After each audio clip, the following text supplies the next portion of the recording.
Alors, on va regarder comment on construit des macros en ne connaissant rien. Donc, je vais vous montrer, je pars d'une feuille. Avoir la problématique suivante. On a le genre homme ou femme et on voudra créer un tri à plat. Donc là, on mettra le nombre d'observations, ici le nombre de modalités. Et là, on les affichera, on calculera les effectifs et les pourcentages et on fera un petit total. Et on essaiera de voir justement comment Excel nous crée tout ça tout seul. Alors, comment ça fonctionne? Ce qu'il faut savoir, c'est que vous avez dans les onglets ici, accueil, insertion, mise en page, formule, données, révision, affichage, et la magie est là. La magie s'opère, vous avez le développeur. Si vous cliquez sur développeur, vous avez accès à tout un nouveau ruban, dont entre autres Visual Basic et ici enregistrer une macro. Je vais vous cliquer sur Visual Basic pour vous expliquer un petit peu et vous présenter de quoi il s'agit. Alors, quand vous cliquez sur Visual Basic, je le mets en pleine page. Ici, je vous le mets en mi-page. Et là, on peut faire pareil. On va se le mettre à la moitié. Comme ça, vous voyez à la fois l'écran Excel et l'écran correspondant en Visual Basic qui va piloter, qui va vous créer des modifications directement sur Excel et qui peut créer des programmes complètement généraux. Une petite remarque sur VBA Excel. Vous avez un environnement ici avec des menus déroulants entre. Et là, ce que j'ai sous les yeux, c'est ce qu'on appelle l'explorateur de projet. Donc, vous avez différents projets. Vous avez les petites croix ici qui vous permettent d'ouvrir le répertoire, en fait, comme exactement ce que vous avez dans l'explorateur Windows ou autre en fonction de vos logiciels favoris. Et vous avez ici un fichier qui est ouvert, c'est le nôtre, One Way Table Qualitative Variable, enregistrement sous. Donc, c'est ce que je vous ai créé ici. Vous voyez que vous avez les objets Excel Microsoft. Donc, en fait, vous avez une multitude d'objets Excel. Tout ce qui est Excel sont des objets. Le classeur lui-même est un objet. Les feuilles sont des objets. La collection de feuilles sont des objets. Les cellules sont des objets. Des réunions de cellules comme ceci sont des objets. Les graphiques sont des objets. Les axes sont des objets. Les courbes sur les graphiques sont les objets. Tous les boutons que vous avez en haut sont des objets. On peut les créer sans.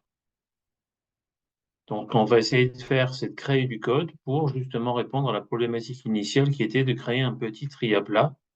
Et l'idée, c'est de voir justement les limites de cette fameuse méthode qui consiste à enregistrer sous. Donc là, on va finaliser la première approche, c'est de voir justement le solver ici. Quand on va commencer, enfin le solver, je dis solver, c'est l'explorateur, pardon. Quand on va commencer à enregistrer, il va créer ce qu'on appelle un module. Alors, je vous le montre ici. Vous avez aussi insertion module. User Forms, c'est les menus de saisie que vous pouvez créer pour des utilisateurs. Ça sera vu ultérieurement.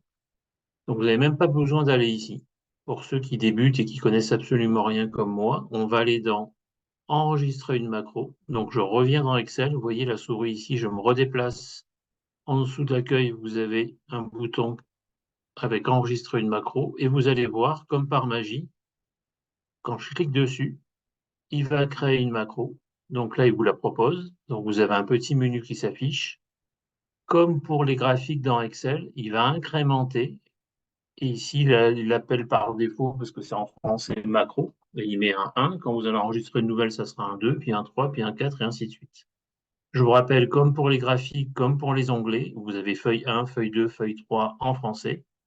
Même si vous supprimez la feuille 2 et la feuille 3, quand vous allez réinsérer une feuille, il va faire feuille 4. En tout cas, une fois que votre session Excel est active. Donc là, je vais valider. Donc je vais mettre OK. Je le place un tout petit peu pour que vous voyez qu'il va rajouter autre chose ici. Il va vous rajouter un module. Donc il a mis un S parce qu'il ne sait pas qu'il n'y en aura qu'un pour l'instant, parce que c'est générique. Et si je clique, j'ai bien module 1. Et le module 1, pour l'instant, est vierge.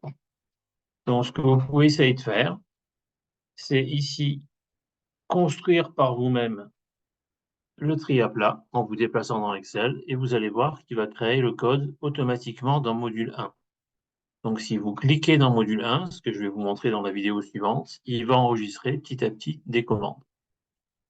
Donc comme exercice pour la prochaine fois, créez justement le code sans savoir que c'est du code, puisque c'est Excel qui va le faire pour vous. Et après de voir, on essaiera de voir ensemble les limites d'une telle approche pour évidemment généraliser et prendre du recul par rapport à tout ça. À très bientôt.